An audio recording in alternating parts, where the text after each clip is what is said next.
অনেকে সবসময় Obito Uchiha আর Itachi উচিহাকে নিয়ে তুলনা করে, কিন্তু সত্যিটা হলো এদের তুলনা করা যায় না, কারণ ওরা প্রতিদ্বন্দ্বী না। ওরা অনুভূতির দুইটা ভিন্ন দিক।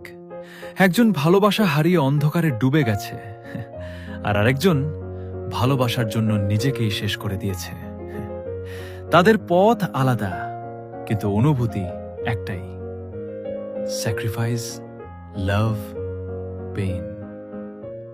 ইতাচি উচিহা তার নিজের ভাইয়ের হাসির জন্য ভিলেন হয়ে গেল, আর ওবিতো উচিহা তার ভালোবাসা হারিয়ে পুরো পৃথিবী বদলাতে চেয়েছিল।